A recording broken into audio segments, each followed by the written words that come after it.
Sorry. Right, so I'm delighted to have Chris Wharton with me today. And I brought Chris in because Chris is my go-to guy with all things website and branding.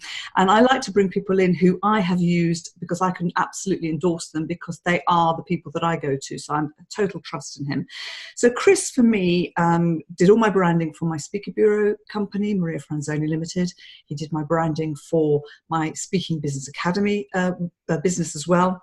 He created my Speaking Business Academy website, and he created the most amazing brochure stroke magazine for me too. So we've done a lot of things together, and he's just the guy who knows how to do these things. So I thought I'd share his brilliance with you all and pick his brain. Is that all right, Chris? Yes, thank you for having me. Thanks for the intro. Pleasure. So now I've raised expectations. The expectations are super high. Tell me, what, in your opinion, makes a good website? Okay, so a website it's an extension of you, but online. And this isn't just limited to websites. I think it's every touch point someone has with you, whether it's on the website, whether it's on social media, Facebook, Twitter, all that kind of stuff. And it should be a representation of you. So it should establish your authority. It should make sure people understand your expertise, and it should also be very authentic to you. In terms of websites, it should be easy to find information. So it's easy to navigate in terms of menus. It should be really easy for someone to get in touch with you as well. And also something that I think is quite overlooked on websites in general is photography. So in my opinion, I think a good set of photos makes or breaks a website. So I would advise that wherever possible, if you get a professional photographer involved, and you only need maybe 4 or 5 photos to start with if you're just starting up a website, but something that really looks good, is really unique to you, really conveys who you are, and would really resonate with your audience.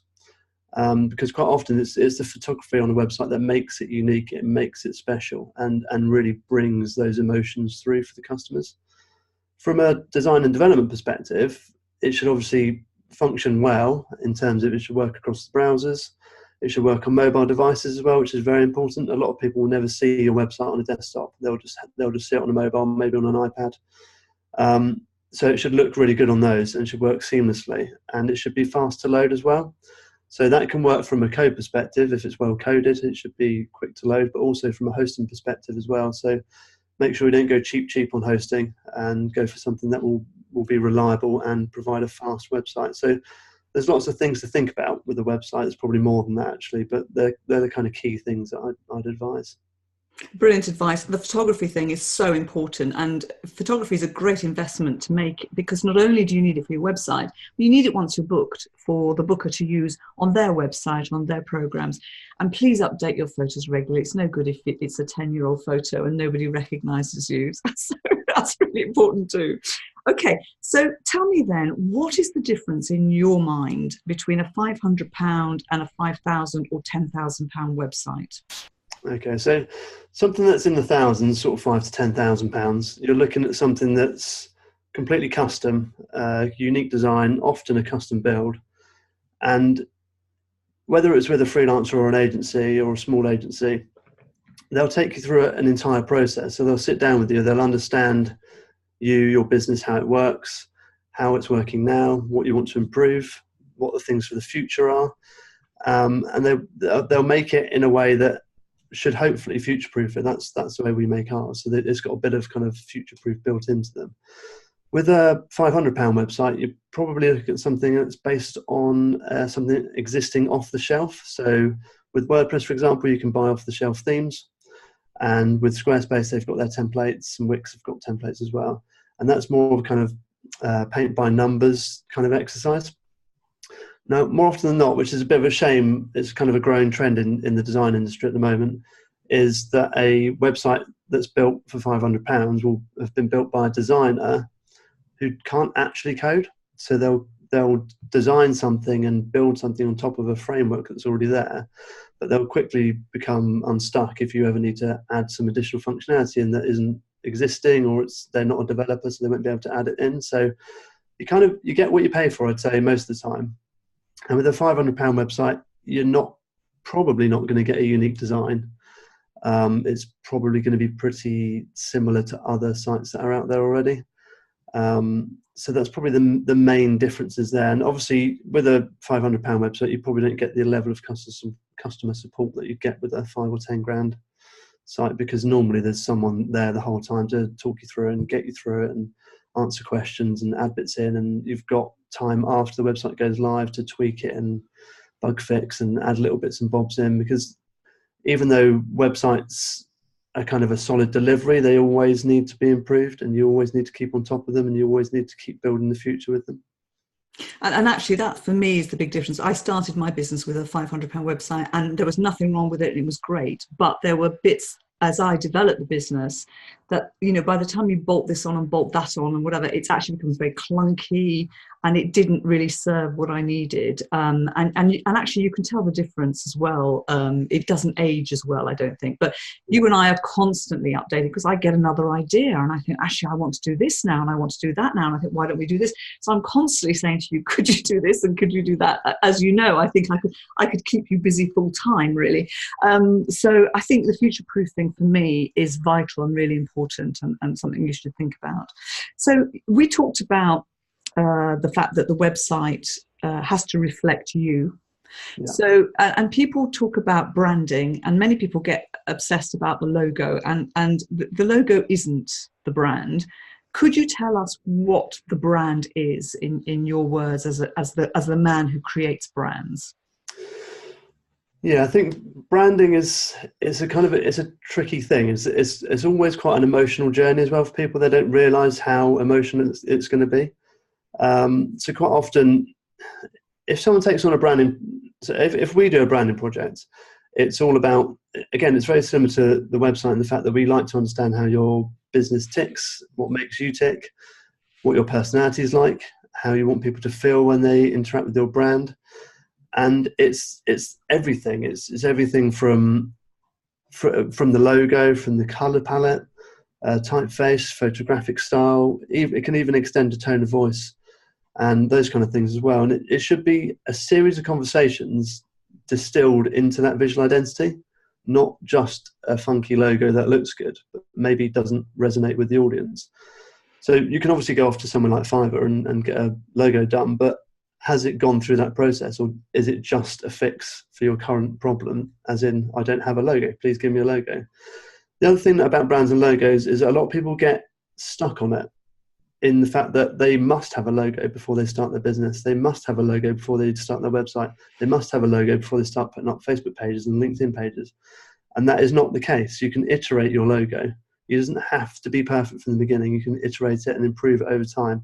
If you look at companies like Starbucks, Airbnb, MasterCard, John Lewis, they all iterate their brands over time as their audience changes, as the times change. So it's not something that you should make you stop getting on with things. But equally, don't just put a logo out there that is rubbish. At least have something that is meaningful to you, even if it's not 100% right with the audience. It's interesting you say that, because that's how we first met. We first met when you did my branding, and you did the whole thing. And we went through a huge questionnaire, and you were asking me things that I hadn't thought about. And it was interesting because I had a rubbish logo. I had moved away from the authentic me in my business, and I had done it myself. And you brought me back, and you actually brought me back to a previous iteration of my logo and my brand, and then made it funky and exciting and gave it my personality. So that I was so thrilled when we got there. It was painful. It was hard, but I'm really happy now. So yeah. Thank you for that. Anyway, you mentioned hosting and the importance of having the right hosting. What do you have to take into consideration with that regard? What is important about getting it right? What can go wrong? Okay, well, it depends on what you're using. If you're using something like Squarespace or Wix, then the hosting's all built in. It's part of a kind of website software as a service kind of thing. In terms of, I think the most common mistake people make with hosting is they just go for the cheapest possible one they can find, and they'll find that the website response is slow, the pages are slow to load, and the support side of it from the actual support team that run the company are often a bit lacking or overworked because their prices are so cheap and they've got so many customers. So I'd always recommend going on recommendation for hosting. And and you can always move hosting if you need to. So I always recommend to start off with something that's kind of medium priced, and then if you want to up it, you can. So SiteGround is the company that I recommend people look at initially, because they have a good year one plan. So they have very cheap kind of, I don't know, something like 70% off for year one. And they're very good. They're very quick. The support is very responsive. I've got possibly 30 sites hosted with them and haven't had any problems with it. And the good thing about SiteGround is you can grow. So you can start off on a very basic plan, and then you can keep increasing the plan depending on your needs. And then you've got something that's more high end. So for example, if you're using WordPress, you can use WP Engine, which is like a cleverer version of SiteGround in the fact that it will I don't want to get too techie here, but it will pre-cache your pages for you, so it makes them lightning fast to load. And then you've got something even more on top of that, which is called Kinster. Again, that's WordPress only hosting, which is even more premium, even more speed orientated, because a lot of websites should be fast, because I think Amazon did some crazy survey that every 0.5 of a second they lost X amount of £1,000 because the website didn't load and people didn't push that buy button. So not that it's that extreme for most websites, but the slower a site loads, the less professional it looks, the harder it is to navigate, and the harder it is for people to get in touch and stick around. So that would probably be my main piece of advice on hosting. That's very good. I'm going to take a step back a bit actually now, because I think the other thing which we haven't touched on is, your website name. And this was something that we talked about when I was doing the Speaking Business website. And originally we called it speakingbusiness.co because .com wasn't available. And we've changed it now to speakingbusinessacademy.com because that's the business has developed and it just made sense. Mm-hmm. So tell me, what is the best extension? Is it .com still, or are others okay? I'd always try and secure a .com, always. It's kind of depends on the business after that. So I normally advise .com first if you can get hold of it. And if there's a way around, so if it's already taken, if there's a way around getting a .com version, that's always useful as well. So for example, my company, Second Floor Designs Limited, but we call ourselves Second Floor, but secondfloor.com was taken, secondfloor.co.uk was taken. So we set up, we are secondfloor.com. So it's still a .com, and we've had to change the kind of domain a little bit. But on top of that, I'd always go for a .co after that. And then if you're UK based, a .co.uk. I'd avoid things like .biz because it feels a bit cheap and tacky. I don't know why. I don't know if that's a personal thing. It just doesn't sound right to me. And .org is usually just reserved for non-profits. So that's kind of they're the kind of main domains that I'd go for. But if you can, yeah, .com is still the most popular. Super. So, I mean, I normally say to people, if we're talking about speakers, which is what we're talking about, I think it should be your name, ideally, because that's what people are going to look for, unless you have a tagline, unless you are known as the Futurist Monk. So you might have your name and the Futurist Monk as two websites. And then I would say to go for the .com and the .co.uk and the .co. And then I think you're more or less covered if you're based in this country for sure. So nobody else can get those. And you can direct all of those, can't you, to the one site? Yeah. Yeah. Okay. So that leads me on quite interestingly to, should you, and I've got an opinion on this, and I'm sure you're going to have an opinion on this. Should you have a separate website for your speaking and for coaching and for other businesses? What's your opinion of that? I'd like to hear your view on this, because my view is it depends entirely on the type of business you have. So say, for example, I've got a design agency, but I speak at events. It wouldn't really make sense for me to have an events kind of speaker-based page on my website, because most people would come to the design agency for design-orientated things. They wouldn't come to me to find me as a speaker. So I would probably set myself up separately as a speaker website and have my company website as well. If I was a coach, it would kind of depend on what coaching I did, how my audience was already interacting with me, and how my coaching worked already. So if I was already doing workshops, boot camps, and those kind of events, then it would make sense to have a speaker page on that website, I'd say, arguably. But if not, if you feel that there's two distinct sides of the business, then it would probably be wise to separate them out, and then you can focus the speaker one just on you as a speaker, and it's very to the point then, and then it should hopefully convert better than someone trying to find a needle in the haystack as it may be on some websites. Okay, that's interesting. So my view is a little bit different in that I think if it's one and the same audience, then I think you should have the one website. So if the audience is the same. So for me, I've got two websites because I've got two audiences. So my bureau audience is my corporate audience, and my Speaking Business Academy are speakers, and that's why I've split it out. If it was one audience, I probably would have it all on together, because the struggle is with maintaining more than one website is you're trying to get traffic to both websites now. Yeah. So if you are able to have them together, so if your website wasn't We Are Second Floor but was Chris Wharton, and you happen to be a speaker as well, you could have all your design work and your speaking work, if you're speaking about design, all on one website. Yeah. So for speakers, where the speaker is their website, I would say, yes, have your speaking and your coaching if the audience is the same. And 9 times out of 10, it will be. But be very careful that if it's the audience isn't the same, then definitely have a separate one, because if people find one where you're aiming at individuals and yet you're trying to sell to a corporate audience, it doesn't work for that corporate client. Yeah. So yeah, it's a big, I think it's an individual case, and this was a question actually that we had that from the group that I picked up, and so we'll probably need to look specifically at the lady who asked that question. So another question that we've had, so these aren't all my questions, I'm sharing them. Should there be a newsletter opt-in, and if so, how do you get people to opt into this newsletter? Okay, I think newsletter opt-ins can work as long as you're putting out great content already on your website or on social media, and you're being consistent with it, and people are then more likely to sign up because they're already interested in what you've got. Sometimes what I've seen people do is they'll do a private newsletter, so they'll have some content on their website which will be good content, but then they'll dive deeper, and that'll be for newsletter subscribers only, which can work quite well, and kind of not in the terms of elite, but you're kind of niching down and having kind of starting up a little free membership essentially for people to get access to your content.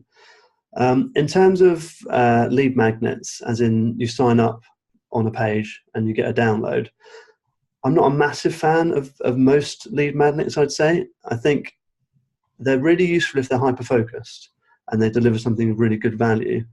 For example, Amy Porterfield, I'm not sure if you've heard of Amy Porterfield, but she always does fantastic downloads. Obviously, she's got a fantastic podcast already, but her downloads are always spot on, fully actionable, and aren't too waffly.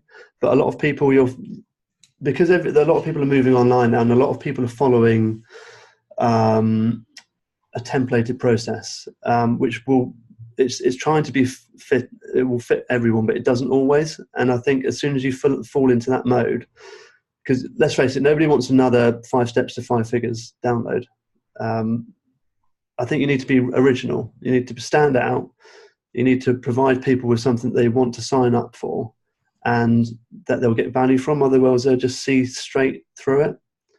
So I think people are getting really wise to it now, and people are getting a lot more precious about their email addresses than they were previously. So they're good, but don't do it just because everyone else is doing it. Do it because you want to do it and it provides value and you actually believe in what you're putting out there. I've just crossed off my list the 5 steps to 5, so I can't do that download. Okay, Chris, thank you for that. I'm a huge fan of Amy Porterfield. She has got a great podcast. I have a great podcast too. But hey, thank you. No, that's really good advice. And I mean, I suppose a completely different discussion about email lists and emailing, but I think it's a different discussion, but that's a huge topic too. So this is a great question. How do you balance between promoting your skills and experience and the value with making the website feel like it's addressing the needs of the client? I mean, I've got some views on that. I don't know what your views are on that. I was going to say, this is probably a good question for you.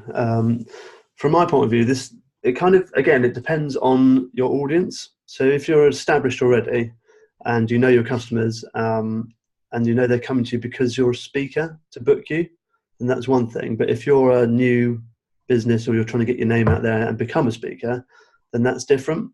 So you need to sell yourself more on a website that was selling you as a speaker and kind of put your authority in there, use the kind of social proof in terms of customer testimonials, and really explain what you do on something that's a fresh kind of I'm a new speaker on the circuit. Whereas if you're already established, you're kind of more just pointing people to your accomplishments already, and they can see your keynote speeches, they can see some of your amazing content. You've got your press packs and all those kind of downloads as well already there. So it depends, I'd say, on your business and on your audience.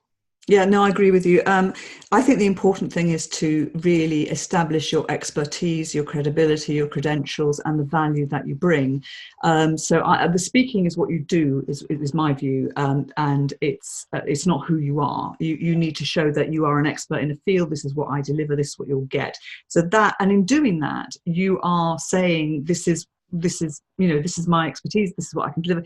You don't actually need to promote, you're just stating facts. Yeah. I think the testimonials, third-party testimonials, are much better than you saying I this, I that, I the other. It's much better to have somebody else's words. And the testimonials need to be from credible people, people that are peers to the guys who are going to be buying and booking you, rather than somebody who looks like they've come off the street. But that's a different topic. That's one of my little pet peeves. So I think that's really important. And it's actually a huge topic. We could go into this into a lot more detail. But another thought is, what are the must-have ingredients? What are the things you should have on a speaking website? Now, you and I have worked together to create a template, actually. So although it's a template website, it's more than just the average template website, because you've coded it and it's future proof. But it is an entry level. You don't have to spend so much money to get a really top website. What are the ingredients that we've included, or that you've included on your template? Okay, so from two perspectives. So if you, in terms of length, because this question did talk about length and the ingredients as well. So in terms of long form content, only use that when it's right. So in terms of a website, try and use to the point content that's sharp and summarizes what you do, and then point to someone to somewhere else if they want to read more about you. So for example, using that template that we've been working on together, so the homepage will have a kind of mission statement at the top, or a summary of you, and then the call to action would be within that kind of, or we call it a hero area. It depends on your audience, whether you want them to book you, whether you want them to sign up to an email list, whether you want them to read more or scroll down the page. And then you've got testimonials, and I'd say at least 2 or 3 testimonials on a page, whether that's individually as a section or whether that's the kind of scrolling ones that you can get. Show reels, they're always useful to have. So if you've got a good show reel, put that on there. If you've got multiple ones, put a few on there as well. And also, what's really important is having clients you've worked with as well, and if possible, including the logos for those. In terms of other pages, you need a contact touch point. So whether that's a form at the bottom or a contact page in its own right, an about page, because people are often quite interested in hearing about you, your story, your history, as well as what you can deliver. They're interested about you as a person. And also possibly a blog, depending on how good your blog writing is and how much content you want to put out there. And possibly more on you as an actual speaker and what you deliver as a speaker for your audience, and what you've delivered for your speakers in the past, for your audience as a past as a speaker. It kind of depends how much content you really have to show people. A lot of new speakers, they might just want to have a single page and they don't need to have all of the extra pages. But someone who's more established would have more pages. But obviously with the template that we've been working on, you could have a single page and then you could extend the website out as and when you grew and as and when you needed it. So that's kind of the main things I'd say specifically from a speaker website that I can think of. No, brilliant. I think you've touched on it, but I just want to reiterate the importance of the topics being really clear and having descriptions as to what the client's going to get from each topic. That's so important, because, the client needs to see your credibility and your expertise first and foremost. They then want to see how well you speak. So video is vital to see you, unless they can see you live. And then it's like, okay, what are the areas you're going to address, and what's the value that I'm going to get? So all of that is fantastic. And I think personally, even if you've only got the one page, you having your own website is actually a really good idea, because you then have control of what people are finding.